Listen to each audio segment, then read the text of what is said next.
Support for this video is brought to you by Manscaped. Join over 4 million men worldwide who trust Manscaped with this exclusive offer for you, 20% off and free worldwide shipping with the code LJTV at manscaped.com. Good morning, everybody. I hope you're all well. Thank you all for joining us bright and early on a Saturday morning. Moving swiftly on from Thursday's night, but touching on it very briefly, is myself, your host, Dan Potts, and of course, I'm with Graham Brooks for his amazing tactical analysis. Graham, how are you, mate? I'm very well, mate. How are you this morning? Yeah, I'm all right, mate. I had a bit of a later evening, so that's why we're a little bit late trying to set everything up this morning. But we're here and we're live, but we're a little bit late. But thanks for joining me again, mate. Graham, I want to get straight into it because there's a lot to talk about today, mate. Just quickly, your thoughts on Thursday. I don't want to go into it too much and be too negative, but obviously it has to be discussed. Why do you think we lost that game on Thursday night, mate? Because we started off, I thought, pretty well in terms of a press, but things just went wrong for us. And in my opinion, I think the naivety shone through and some of the mistakes we made just cost us the game. What were your thoughts, Graham?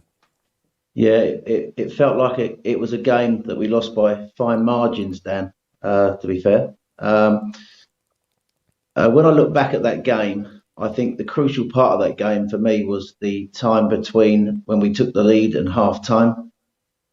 I think we started well. We always start games well. But this seemed to be almost like a throwback to the Crystal Palace game. We didn't learn from the Crystal Palace game. We sort of like took the lead against Crystal Palace, and then I'm not quite sure if it's a mentality thing, whether it's something from Arteta or whether it's the inexperience of the players. But for some reason, we seem to sort of drop off, sit back and surrender territory. And that's what we did on Thursday night. And it invites pressure, Dan, and that's what it does. And it felt like we let Man United back in the game. This is not a great Man United team. They are a team of individuals. And, I looked at the game, watched the game. It felt to me if we could have sort of like maintained the tempo that we were playing in that first 15, 20 minutes. We got the goal through Smith Rowe, which was a goal, I have to say that. We can have a debate about goalkeepers, but that's for another show. Goalkeepers go down so easy now, don't they? Expect free kicks, but it was a goal. But we were in the ascendancy, 1-up. It was probably, I think the first goal in big games is so crucial, Dan, and we got it. So it felt like we were in the box seat. Quite why we sit off then, quite why we retreat into our shells, quite why we want to just surrender territory in the way we do is a question that I've thought about a lot over the last 24 hours, and I can't come up with an answer. We've seen it a couple of times, though, Graham, haven't we? We've seen it in the Palace game and obviously now against Manchester United, where we go that one goal and then we, for some reason, sit back and we try and either defend it out or we just don't want to go and get that second. And so frustrating. Yeah, I agree. I think had we maintained the tempo, I think there was a second goal there for us. But at the very least, had we got to half-time at 1-0, I think we would not have lost that game. We would have got something from that game. The fact that we didn't was because we surrendered, I think, territory. We sat back. We invite pressure when you do that. The way we set up tactically, I think the way that we play out, certainly we're going to touch on today. I think I like the way we play out now, the way we build up from our first phase. I think it's the second phase is the problem, holding on to the ball and getting players up the pitch to support the attack.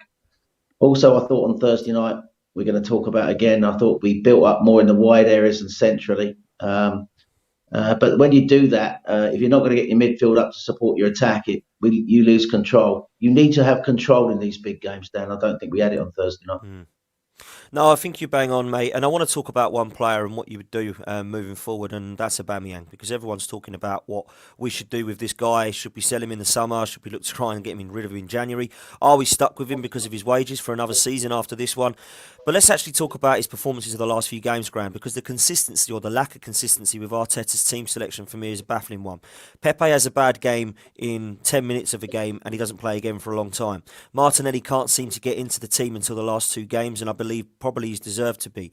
Lacazette, I don't think has done anything wrong in terms of a justification for dropping him, but Aubameyang's now had a poor game against Watford, Liverpool, Newcastle, and now Manchester United, and we're still seeing him play for large chunks of the game. So what do you think Arteta needs to do with Aubameyang now, mate? I think the time has probably come to sit him down, possibly bench him for the next game. I think it's a form thing for me. I think he's lacking in form at the moment. The problem they've got is he's the club captain. The problem you've got is he's the main goal scorer. He should be the main goal scorer. And we haven't got a lot of goal scorers in this team. And we've talked about this before. Pepe seems to be almost like now the forgotten man. I think Pepe is on his way out of the club. That's the only what I read into that. Yeah. Well down the pecking order now. I thought he should have come on the Thursday night, to be honest. But that didn't happen. And that shows you where he is in Arteta's thinking. Aubameyang is just a player. He's always had these moments in previous games wherever he's played, where he's missed chances. Now, whether we're creating enough chances for him is another issue. But I just think he looks almost like from nowhere. Some players get past 30 and carry on being at a good level. Ronaldo, you only had to look at the opposition on. I mean, if Aubameyang had been playing up front for Man United on Thursday and Ronaldo had been playing up front for Arsenal, would that result have been different? I realise that Ronaldo probably wouldn't have had the chances that Aubameyang didn't have either. But for all that, I just think Ronaldo looks after himself well, and I just think he makes runs that I think are such intelligent runs. I don't see Aubameyang's movement off the ball. I thought against Newcastle last week, his movement off the ball wasn't great, to be honest. And I just think he looks shot of confidence. But he always missed. He's always missed wherever he's in his career. He's always missed chances. So, but I think it's. I just think it was the way this team plays. I don't think he fits the profile of the team down. I think the team is moving away from Aubameyang. And the problem that we got is that we invested heavily in our front two players, Lacazette and Aubameyang. And it's almost like neither of them are good enough in their own right to play at the moment in that lead position. Aubameyang is the sort of player who likes to run in behind. But we need someone who can to hold the ball up and bring up other people into play, which is what Lacazette does. But Lacazette hasn't got the pace of what Aubameyang's got and can't offer the bits that Aubameyang can offer in terms of goal scoring. Whatever you think about Lacazette, and he has done nothing wrong in his general play. He works hard for the team, and he's a focal point, but he has not been scoring goals either. So we have got a problem in that area of the pitch. The striking element of our team is, I think, the next part for Arteta. I think I said last week I thought he wanted to get through this season, hanging on to those strikers for at least one more season to change other parts of the team. But the problem now is it seems like we need a new striker now, doesn't it? And I think, 100% we need a new striker now. And I just think for this next game, with Martinelli's improvement, what he's offered to the team in the last 2 games, goal and assist, not to mention his work rate, his physicality. He was even winning some aerial duels against Harry Maguire on Thursday night, So I think this is a time, really, I think Aubameyang to sit down, move to the bench maybe, and Martinelli be given his chance at Everton. Yeah, I really agree with what you're saying there. Let's just quickly touch on Martinelli's performance, because for me, my thoughts on it were simple. He was probably one of our better players. The tenacity this guy shows is unreal. The never say die attitude, I love the mentality, the work rate, the passion, the desire. It's all there. I actually, I said it to you and I said it to the boys. I think his ceiling is higher than Smith Rowe and Saka, because I think he can do everything. I think his end product is better than both of theirs. I think his work rate is probably as good as Smith Rowe's, if not a bit better. I think that he can play in several positions just like Emil Smith Rowe. And I think if you was to say to the world, you can have one of these 3 players, I think everybody would want Martinelli, because I think he just offers a bit more of everything. Saka's end product needs to be improved, in my opinion. I look at Saka coming on the other night. He didn't look fit. I mean, I think I said last night, my nephew kicks the ball harder than Saka when he tries to shoot. It's really poor. Smith Rowe is starting to improve his end product, and I think he's going to be more of an all-round player than Bukayo Saka. Saka's certainly a very threatening player going forward. But when I look at Gabriel Martinelli's chance, I think that when Smith Rowe came into this side last Boxing Day last year, I think it's now Martinelli's time to come in this time of the season and move us forward. And I'm with you, Graham. I think it's his time to shine. The African Cup of Nations are coming up. Gabriel Martinelli is going to be given a chance anyway, but he's definitely got the opportunity now ahead of the likes of Pepe and Aubameyang when they go off to Africa. When you look at what Martinelli brings to this side, I think it does lift us. What I would love to see in the Everton game, we'll come on to the team news in a bit, is the likes of Saka, if he's fit, Smith Rowe and Martinelli playing around Lacazette, because I think Lacazette is our only kind of link-up player. Now, Martin Odegaard is another option. I just want to quickly touch on him before we go into some of the kind of other things that happened late on in the Man United game. Martin Odegaard's performance really summed up Martin Odegaard for me. You know, he's a player who keeps hold of the ball very nicely. He's a player who I think lacks goals and assists. And then we finally got to see him in the box shooting, which is something I've really called at him out for, saying, please get into the box and please shoot. He did that, a great, well-worked goal, a brilliant assist from Martinelli from a great pass from Partey, and then a first-time hit, which I thought was probably one of the best goals of the game. And then what does he do 10, 15 minutes later? He goes down the other end of the pitch and he gives away a ridiculous penalty. There's nothing more to say about that. You cannot defend what he did there. And that, for me, just ruined everything that he did throughout the game and throughout the game against Newcastle, which people said I thought he was good for. Now, I don't know that he was. I don't think that he did justify enough, personally, to get ahead of the team instead of Lacazette. And I look at your mention of the goals that we conceded down our left-hand side and their right-hand side, and I just feel that it was justified as to why I wanted to see Lacazette and Tierney play in this game. Because if Lacazette plays, Martin Odegaard's dropped to that bench and he doesn't give away the penalty. If Tierney plays, Tavares doesn't make that mistake alongside Smith Rowe because his discipline was no longer there in his head because he wants to bomb forward, and we no longer get exposed down that right hand side. And I just feel that Arteta needs to learn from that, and I thought he would have from Anfield, from playing the likes of Tavares and Lokonga. And it kind of raised a question to me when the team came out, Graham. Why did he feel it was not okay for Lokonga to play because he made a mistake at Anfield and bring El Neni in, but it's okay for Nuno Tavares to start ahead of Tierney when he made a mistake against Anfield? Really inconsistent with that for me, and kind of contradicted himself with that. So I just want to talk a little bit about Martin Odegaard moving forward, Graham, before we move on to another crazy decision towards the end of the game first. But let's talk about Odegaard and your thoughts on him moving forward, Graham. Well, you said quite a lot there, mate. I was just trying to... Sorry to keep up, sorry, mate. Yeah, so you mentioned Martinelli, you mentioned Odegaard, and you mentioned the Lokonga El Neni thing. First of all, let's touch on the Lokonga El Neni decision. I think it's looks like to me, from what I've been hearing from people closer to the Arsenal than me, from the press box, for example, that he made that decision purely based on the fact that the Partey El Neni partnership won in the game at Old Trafford last season. I think that's why he made that change. It absolutely made no sense, did it? Absolutely made no sense because, first of all, if you look at what he's been doing with the team this year, he's moved away from last season. He's brought in 6 new players this year and moved the team in a different direction. And Lokonga's been part of that. Lokonga was probably one of our 2 best players against Newcastle. He had a difficult game at Anfield, but then so did the whole team. So I think to bring back El Neni sent the wrong signal to the team before the game started, in my opinion. We know what El Neni is. He's very much a safety first sort of player, but he doesn't offer any real progression. So I didn't understand that tactical decision by Arteta at all. And the other reason why is because in the partnership this season, we're going to talk on I've sent you over some stats on Thomas Partey this morning. I just want to get into those.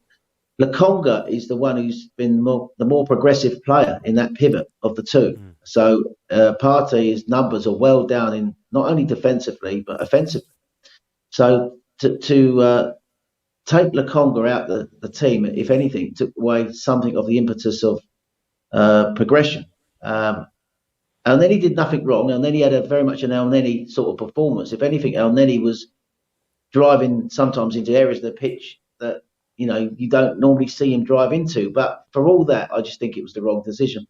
And I'm not saying we lost the game because El Neni played, but I just think that was the wrong decision.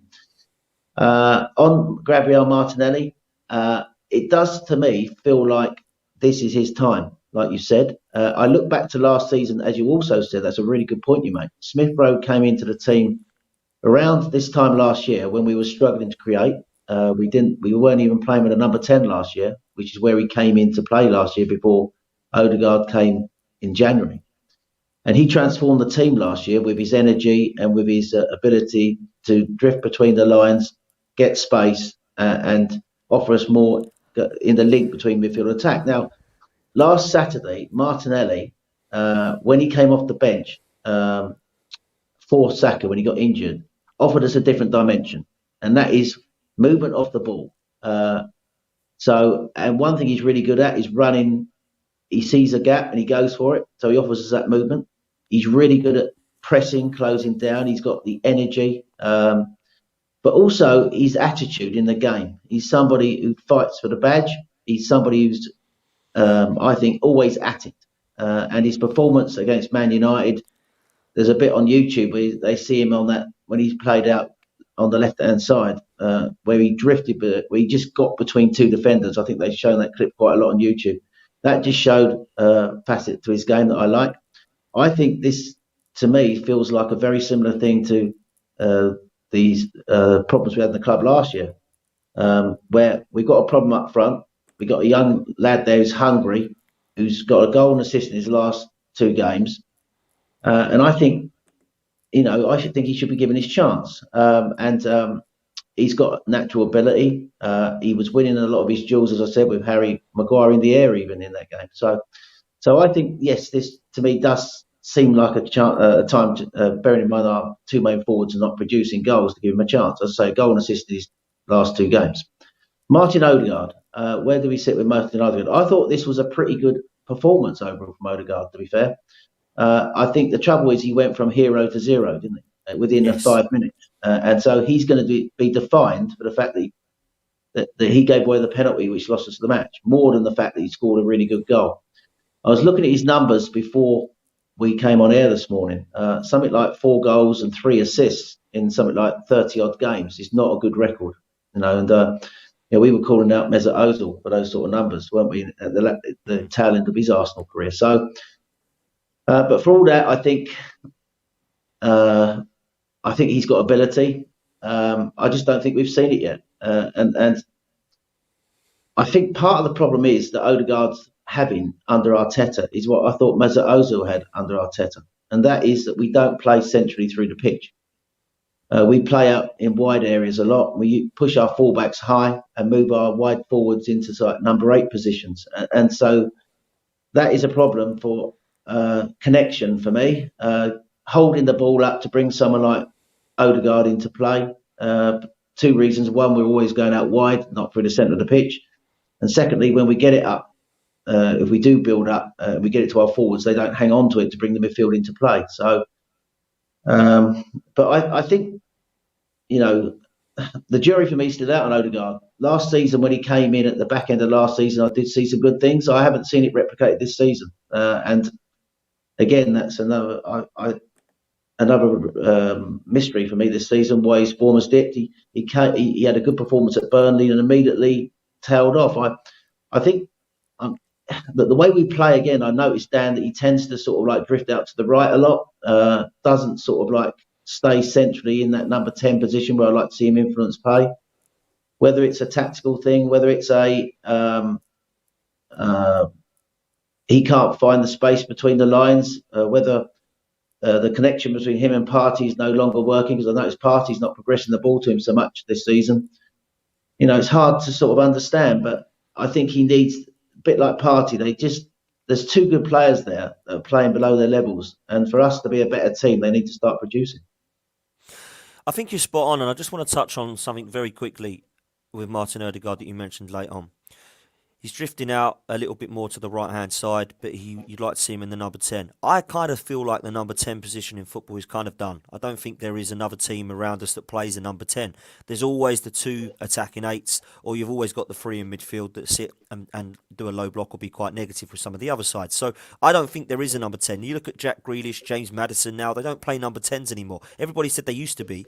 The last team that I think played the number 10 was probably Liverpool with Coutinho, and then they went back to the kind of 2 attacking 8s or the free in midfield and started to win more football games and Champions Leagues and titles. So I think number 10 is kind of dead in football, if I'm honest with you. And it's either got to be, for me now, 2 attacking 8s or 1 striker that drops off like we did with Lacazette. And that's why, for me, in the Everton game, I would go with Lacazette and Martinelli up top, with Laka just dropping off Martinelli. That's what I would do. Martin Odegaard wouldn't get a place for me because at the moment I don't feel like his performances justify him getting ahead of Lacazette.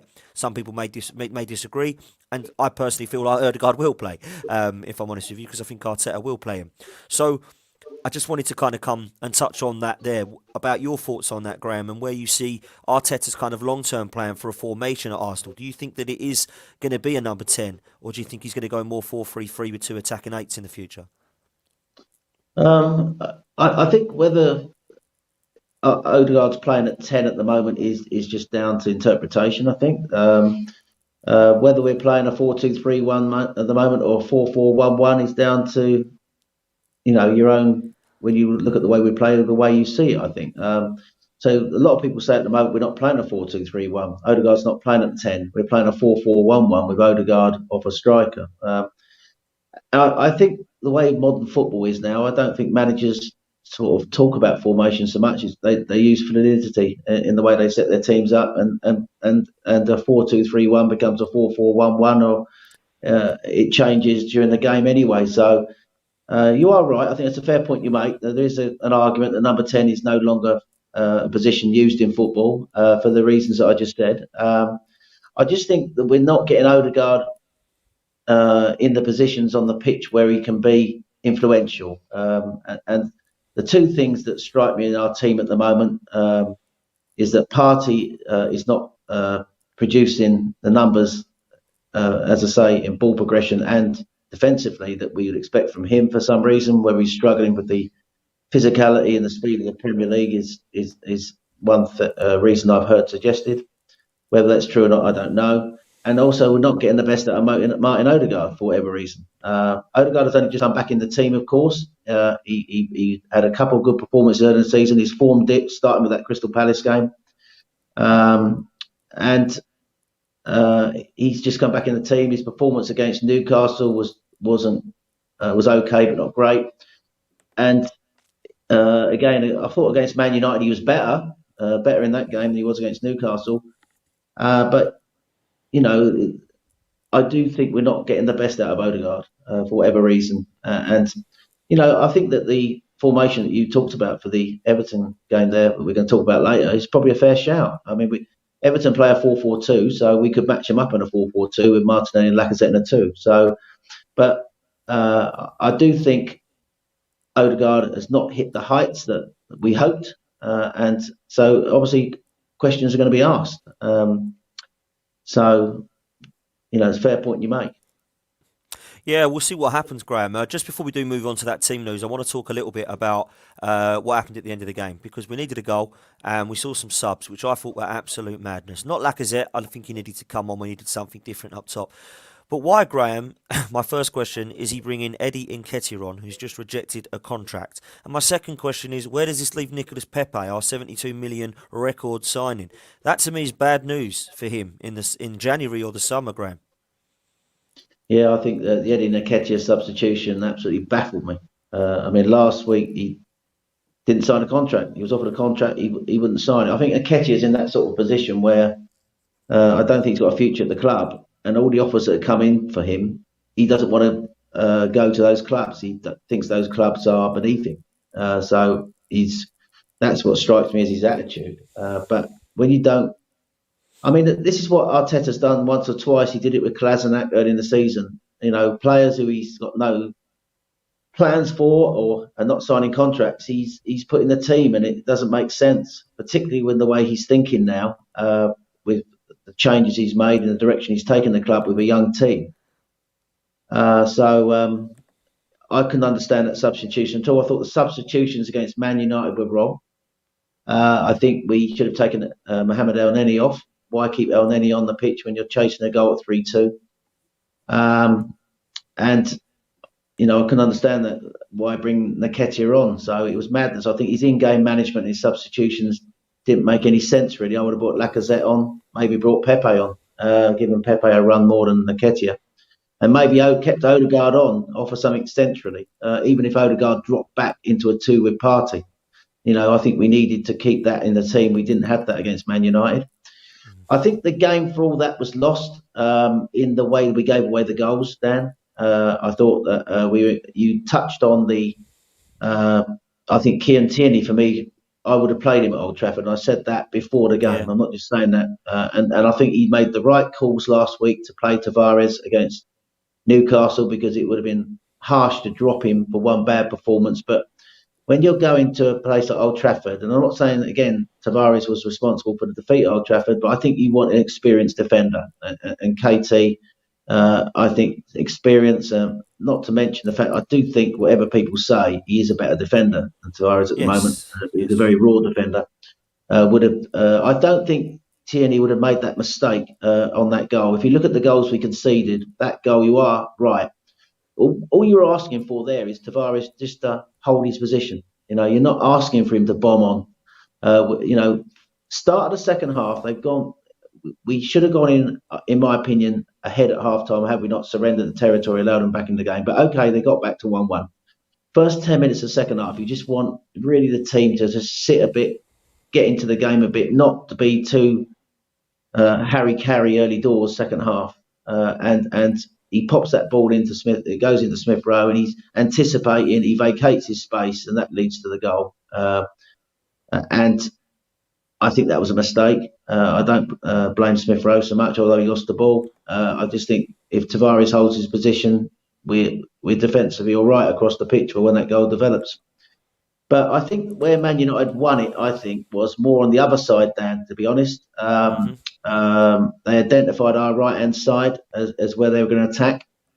I thought the first goal and the penalty came on that side behind Tomiyasu. And I'm not blaming Tomiyasu. I thought he had a really good game, actually, on Thursday night. I just think what they were doing a lot in the game was Sancho was coming short. Tomiyasu was trying to get tight, and they were spinning players in behind him. And then we weren't getting the players across to cover the space. And their first goal comes from that, where Tomiyasu drifts towards Sancho. The fullback gets on the outside, and then Fred makes a run off our midfield, appears on our right-hand side in the box to take the ball and get the cutback. And I think they exploited us on that side by drawing Tomiyasu out and getting players in behind. The fluidity of their midfield movement, we didn't match. Track runners. I think White probably didn't get across well enough a couple of times to situations that could have defended them better. But again, the third goal, it's a run in behind Tomiyasu from Fred, again, who gets behind Odegaard, and then he makes that really poor challenge.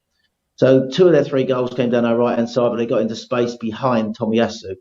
So that's where I think they had their joy on Thursday night. But we get back into it 2-2. But what you want at 2-2 then is, again, just to hold the game, don't you? You just want 15 minutes, get out there with a 2-2, and we couldn't do it. And obviously, Odegaard made the mistake. But then chasing the game, I just think the substitutions from Arteta needed to be better, and they weren't. And in the end, it felt like we missed an opportunity, didn't it? It felt like we missed an opportunity against a bang average Man United team. This is a team that can't defend very well. They are a team of individuals, in my opinion. And Ronaldo obviously took all the plaudits for his 800th and 801st goals. Never thought he'd miss that penalty when they got it. And in the end, it's so disappointing, because I think that we were in a really good position. We're still in a good position in the league. Let's not forget that. And the next 6 games in the league, they're games we can win. And I still think, we're in this race for everything. But I just think at key moments, we proved again the naivety in the team. We didn't learn our lesson from the Palace game then. I think it's a really good point and a way to end it on. I do want to mention Thomas Partey next before we come into the team news, because I think it's a player that everyone's mentioning at the moment. And I know you've got some stats on Thomas Partey, and I just want to give my opinion first of all while you're looking him up, Graham, because I think personally this is a player that when everybody's on form, he's probably our best player. He's probably the best one that we've got. His form at Atletico Madrid, the way that he was playing, the attributes that he brings to the team was exceptional, and I think he has definitely carried that over in some games for Arsenal. But El Neni outshone him, I thought, the other night. I thought he was much better, and I thought Thomas Partey's loose passes yet again came into play. Sometimes it's been a problem with his fitness. But I do believe that some of it as well has been trying to get used to this league. And I think when you pay that much money for someone, it makes you realise that even if they are a lot of money and they are world class in certain parts of the game, they are humans and they do need adjusting. And I think sometimes the pace of the game has let Thomas Partey down. Now, I don't think it helps sometimes when he's babysitting players next to him and when he's playing with someone different every single time. And I think a partner is definitely needed in January for Thomas Partey moving forward. And we've already discussed that, as well as a striker. But I do think there is quite worrying signs at sometimes with Thomas Partey, and the fact that sometimes I look towards him as our senior head and I don't see him again as one of the leaders on the pitch. So I just wanted to get your thoughts on Thomas Partey moving forward, Graham. Yeah, I just don't think he's hit the heights of last season this year for whatever reason. Obviously, he's always coming back from injuries. I think his ball progression this year is not as good. I also think defensively he's not been so good. In the Man United game, you are right. His passing was not great on the night. I think he only had a 76% pass completion rate, which is quite low. You know, he misplaced 6 of his 25 passes, and even some of those passes that found their colleague, were only just making their colleague, weren't they? There was some sort of passes in there that weren't great, even the ones that he completed. So I didn't think he passing on the night was particularly good. But I think his numbers this year tell me he's less influential. So if you look at, here's some numbers I've got for you, and I'm going to compare his 2021 season with his 21-22 season. So last season against this season. I'm looking at touches per 90, passes per 90, and dribbles per game. So last season, his touches per 90 were 82 per 90. This season, that's already down to 65 per 90. His passes per 90 last year were 67. They're down to 50. His dribbles per game, which last year were 2.3, where he dribbles past an opponent, is down to 1.7. So offensively, he's not so influential. Give an example, Lokonga makes on average 11 to 12 more passes per game than Partey, and he's the less senior figure. So that's him offensively. Now defensively, I'm going to look at his tackles per 90, his interceptions per 90, and his duels per 90. So his tackles per 90 have dropped from 2.6 to 1.7. His interceptions per 90 have dropped from 1.35 to 1. And his duels per 90 have dropped from 11.4 to 9.4. So that tells me that overall, this season, he's not hitting the heights of last season.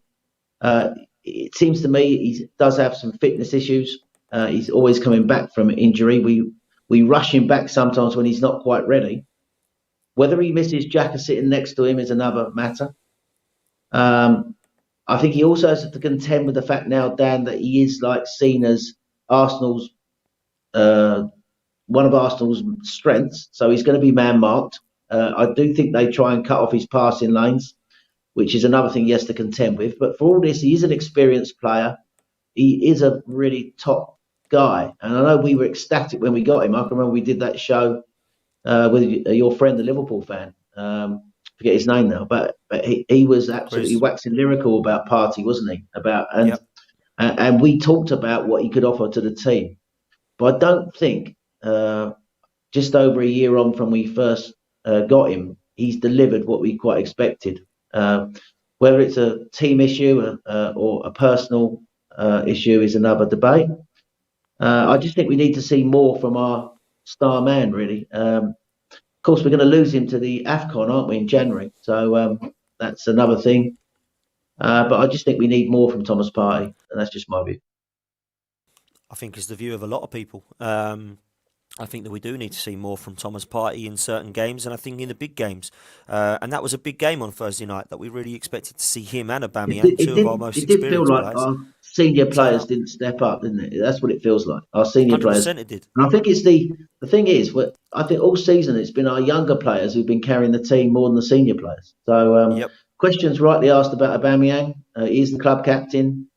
Um, Questions being asked of Thomas Partey. So and these, when you're a top player playing for a big club, this is what you expect, that sort of scrutiny. 100%. And I want to ask you just quickly about the captaincy of Aubameyang, because some of his unprofessionalism is still shining through. See him on Instagram the other day liking Cristiano Ronaldo's Instagram post when he was saying that we needed to get this win and we move on now, and it's all about what happens to our season. I know they might be friends outside of football or whatever it be, but you just don't do that sort of thing in Graham. It's just not something that you do. We've seen him turn up late to North London Derby, and since then his form has definitely dropped to Aubameyang. So what do you do with the situation of the captaincy? Is it something, we've seen it change before with Granit Xhaka? Is it time to look at changing the captaincy, or is that just going to affect things in the dressing room if that was to be, let's say, given to Kieran Tierney? I think that Kieran Tierney me and you both agree, Kieran Tierney is a future Arsenal captain. That is 100%. no doubt about that. It's such a difficult question to answer. I'm not part of that group, am I? You're not part of that group. We don't know. I think whatever you think, Aubameyang, I suspect, is really looked up to in the dressing room. And I don't know what the relationship is like in that dressing room. It was noticeable. I know Turkish made a point on the show this week that the players run across to Lacazette more than Aubameyang when the goal was scored against Newcastle, when Martinelli got his goal, suggesting Turkish feels that more Lacazette is the one who's like the father figure, or the one the young players gravitate to. Whether that's Young true or not, players have said that, to be fair. The young players have said that, yeah. So Yeah. I think Lacazette is a big influence in the dressing room, isn't he? Look, it's a difficult one. It's very unusual for a forward to be captain of a team, in my opinion. Normally, you want your captain to be a centre mid or centre half, someone who sees the bigger picture, and someone who's really someone who motivates. Aubameyang captaincy for me comes from his performances on the pitch. So he's more he leads the team more in what he does. I haven't seen him sort of like go around pick players up when they're having or make mistakes. I've seen actually the reverse. Actually, I've seen like Ramsdale and other players pick him up when he's had a big miss. So it's such a difficult question to answer. I don't think that they've obviously given Aubameyang the captaincy because he's like the top player at the club, in my opinion. Whether he's the right man to be a captain is another issue. If you take it off him, is it going to affect his confidence? That's another question you have to ask. If you remove the captaincy from him, remember he's come out and said he wants to be a cool captain. Whether that's the right thing to say, again, is another matter. I know people have latched onto that and said, what a funny comment to make. So I think you have to think, if you take the captaincy away from him and drop the team, what message is that send to him? We'll get even less out of him, won't we? So I think for now, I would leave him as club captain, even though probably I don't think he was the right man to probably be the captain in the first place. The reason he's got it, obviously, because of this is a young team and a lot of the players coming into this team. You made so many changes in the team this year. That of that senior leader group, there was so little choice who he could go with as captain. So, and Aubameyang is the star player at the club. So, but he's living on what he's done in the past more than what he's doing at the moment, isn't he? So, but I would keep him as captain at the moment. But I do think I would drop him or sit him out of the next game. And I must admit, I sent you my team selection over this morning, and thinking it through while we've been talking, I think your idea I'm moving towards now of Martinelli and Lacazette in the two up top. So, but for this game, I would sit Aubameyang down, but I wouldn't remove the captaincy from him. He won't be captain, of course, if he's on the bench, will he? Absolutely, he won't. Let's bring up that team news now then. Let's talk about Arsenal and Everton's approach to this game, because it's a massive game now, Graham, especially now that we've not managed to pick up points at either Anfield or Old Trafford. This is the one that we look at going away to a big club that Everton still are, reputationally, and I think that they're a team that, although they're losing a lot at the moment, they need that win. They need some points massively. So I want to get your thoughts on that. I agree with with what you've said. I actually do. I agree with it, apart from the one position. And that one position, of course, is going to be the centre forwards. Because I would go with Martinelli and Lacazette, just because what I've seen so far from Lacazette, I think he brings a lot to the team that we need at the moment, that Aubameyang doesn't do in terms of his hold-up play. Martinelli definitely deserves to play. But talk to me about why you think we're going to match them up in terms of a 4-4-2, or if you think we're going to go 4-2-3-1, Graham. No, I just think if I look at the changes to the team that I've made there, I've brought Tierney back in at left back for Tavares. I think the time is now right for KT to come back in. I brought back Lokonga back in for El Nene. I think that will happen anyway. And then it just boils down to what we're going to do up top, don't we? Saka, who would have played at Old Trafford had he been fit, and probably then Martinelli not played for all that. We're talking about how well Martinelli played in the game. It's worth remembering that had Saka been fit, Martinelli probably would not have played. So I'm bringing Saka back on the right-hand side, which I think is his best side. Smith Rowe, who did look a little bit jaded towards the end of the game. Some people would say it's right to sit him down, take him out of the team at the moment because he's played a lot of football. I still think we're a better team when he's in it, and I think he's now our leading goal scorer. So He is. I would play him. And then I've kept Odegaard in the team. And I've gone Martinelli up top. But do you know what? When you sort of almost like since I sent you that team, you've convinced me now, almost like to go with Lacazette, because we are struggling with our build-up play. But to play Martinelli off him almost like in a 4-4-2, as they play a 4-4-2, I think is not a bad shout. So although I sent you over that team as my 11, I think I'm more gravitating towards what you want to do now, I think. Bearing in mind, this is how Everton played against Liverpool. They played a 4-4-2. Calvert-Lewin and Davis won't be fit for this game. Benitez has already said. I think they are incredibly low in confidence, but then also were Man United, weren't they? But then they're not Man United in terms of quality they've got at the top of the pitch. They're playing this 4-4-2. I see their danger men really. I think, first of all, I think Dakor is a very good player in their centre mid, and I think Allen who come from Napoli, is also a very good player. So they have got a very good pivot there. Then they play Gray and Townsend in the wide areas, and they are two good players. I mean, Townsend early in the season that had a lot of good form, scored a really good goal at Man United when they drew 1-1. Gray was the one who scored against Liverpool. He came from Leicester. He's a good player. Richarlison is now back in the team off Rondon. And they play a 4-4-2. And I think sometimes when you go away from home, although you want to keep your strengths going forward as a team, sometimes you match up to sort of nullify the opponent's strength. You've got to look at what the opponents do. And so it does make sense, if anything, to go 4-4-2 or 4-4-1-1. However we play it, Odegaard in behind Martinelli or Lacazette, and Martinelli in a 2. I've still got this funny feeling, that Aubameyang will play. That's just what I think. But if you look at Everton's form, Dan, they've lost 6 of their last 7. They haven't won since September the 25th. There is a lot of unrest around the club at the moment in the fan base. They were taken apart by Liverpool in the Merseyside derby, albeit that Liverpool are an exceptional side. So, we play them at a good time with them struggling for form. Our record at Goodison, our record recently against them isn't great. We lost last year, I think, both games. And we struggled to score there. So that is a worry. But I don't think this is a great Everton team. And I think they're low in confidence. So we go to them at a time, albeit we've just lost our last game as well. As I say, I think if we play to our capability, I think we're capable of getting a result.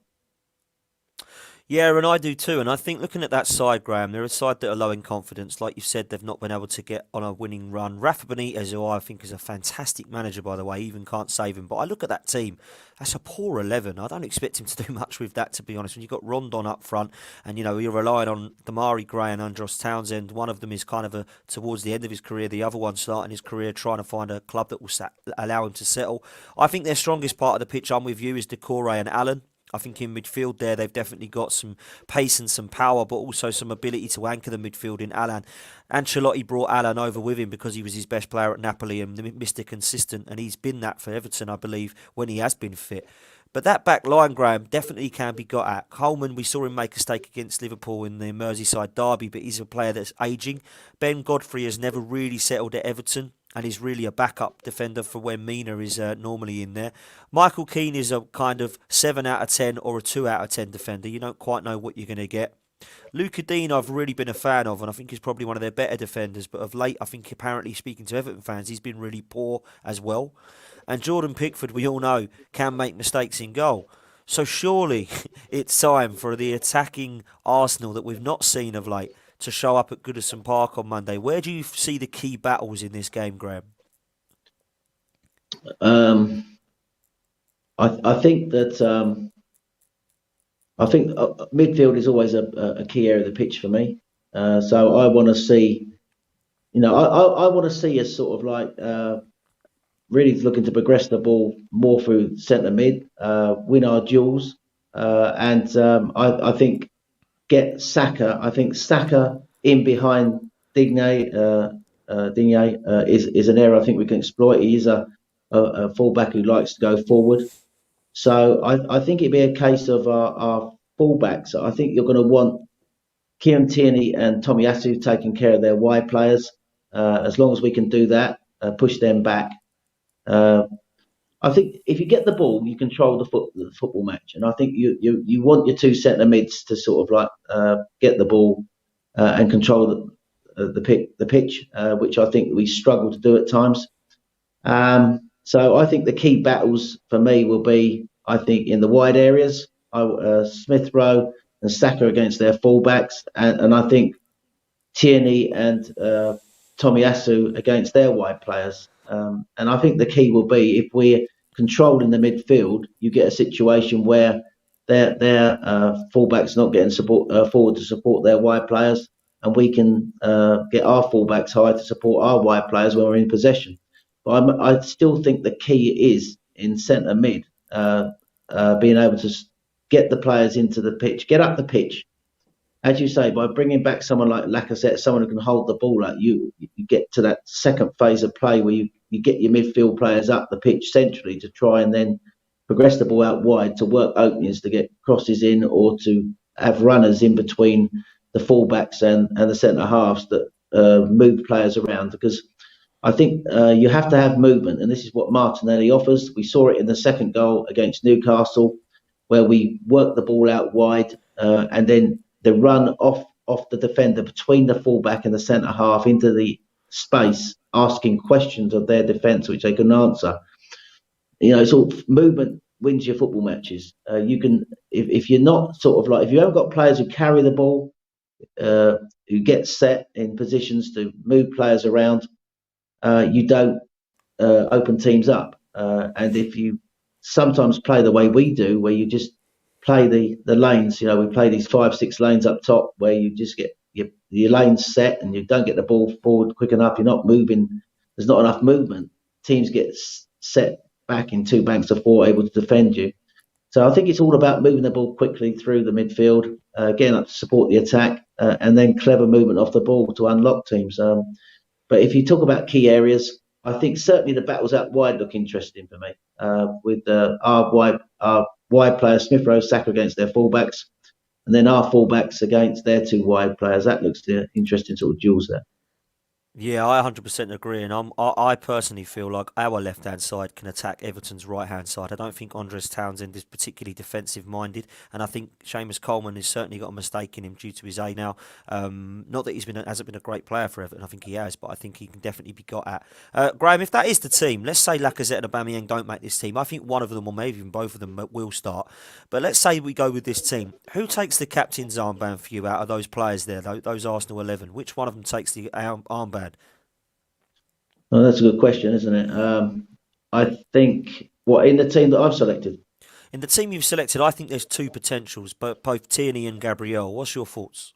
Um, I think, yeah, Gabriel, Tierney, or if you're looking, Thomas Partey. You have to look at the leader group, don't you? I suppose the leader group in that team. I mean, the five leaders are Aubameyang, Lacazette, Partey, Xhaka.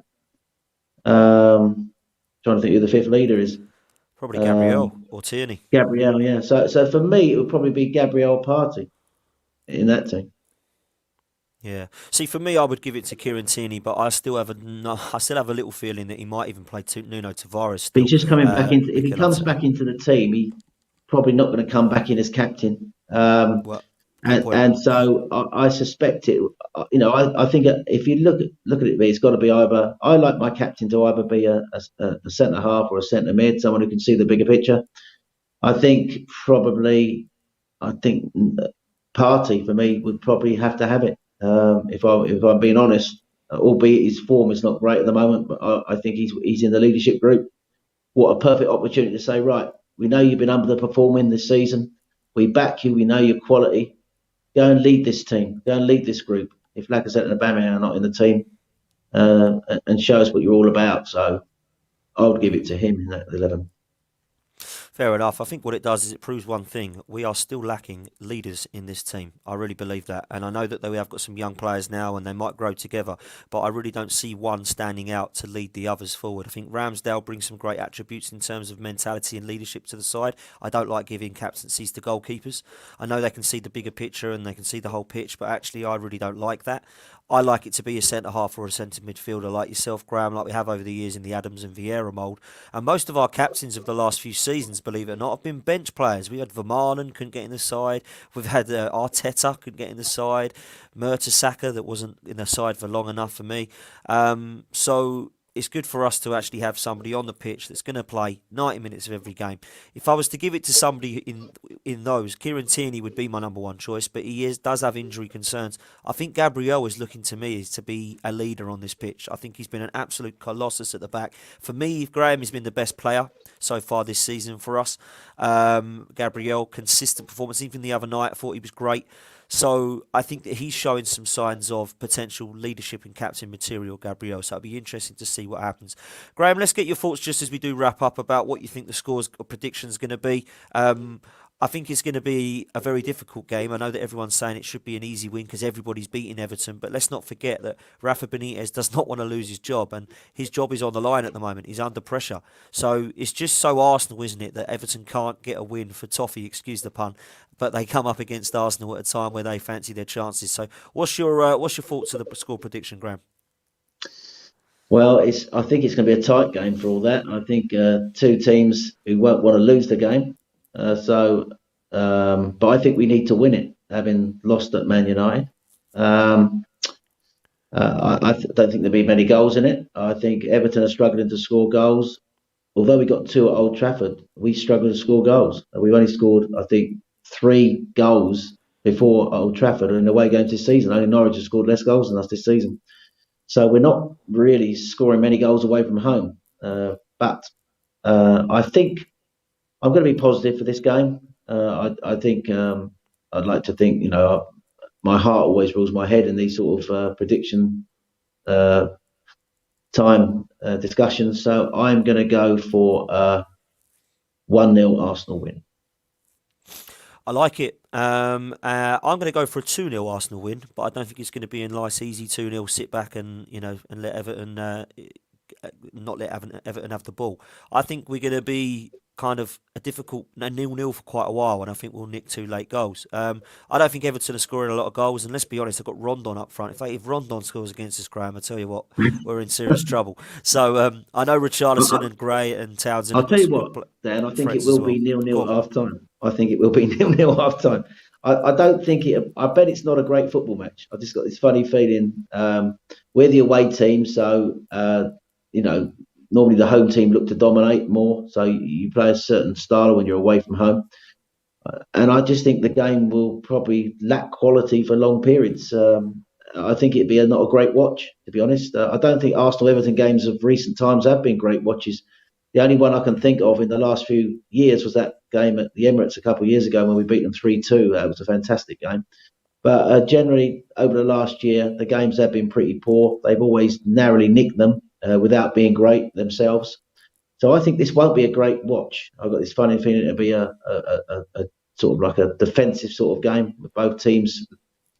When you lose a game, you go into your next game a little bit lacking in confidence after defeat. So we've got to refine that sort of energy and confidence that we had, in previous games. You've got to remember, although we beat Newcastle, we weren't great in the first half against Newcastle either. So, and I just think Everton are not playing well. So it could be I just hope that we go there sort of like on the front foot and just sort of like, although we need to sort of like make sure we defend well and set up well in a structure, I just think, we look at areas we can hurt them and we sort of like look to play positively. I just want to see us progress the ball better. I think there's no doubt in the first phase of play now we play out reasonably well. Arteta's coached that quite well. The way we play out and build up is better. We press better. I want to see us pressing them at the top. I think Liverpool press them into mistakes, although we don't press as well as Liverpool, but we've shown signs of getting better at it. So I just think if we play on the front foot, if we press well, I think we're going to have to go there. We will press in a 4-4-2, I think. We can get turnovers, and it's all about, I think, getting the transitions and trying to make them count. And we just need to defend properly. They will offer a threat from corners, set plays. They've got some height in there, so we need to take care of that. But for all that, we defended set plays generally well this year, and also we've scored from set plays this year. I think we are the top scoring team from set plays, so we can hurt them in that area as well. I just think we need to get each end of the pitch sort of like dominate each end of the pitch, which is an obvious thing to say, I know. But I just want to see us be a bit more front-footed. And if we take the lead this time, not make the mistake that we've made it, Man United sitting off and surrendering territory and encouraging them on. If we get the lead, let's sort of build on it and maintain the tempo and rhythm. Get a second goal. I don't mind us sitting off so much when we're 2 goals up, and we can. I just want to see us control the game better.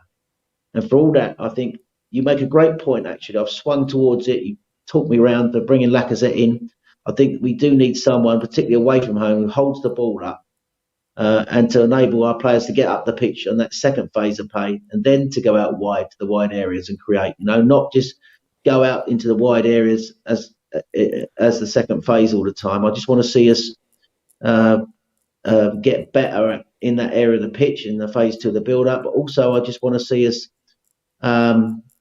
sort of like control the ball better and not drop into our shells if we, if we get a lead, not to sit back on it. And I think, Crystal Palace, we did it against them. We got out of jail in that game with a late Lacazette goal.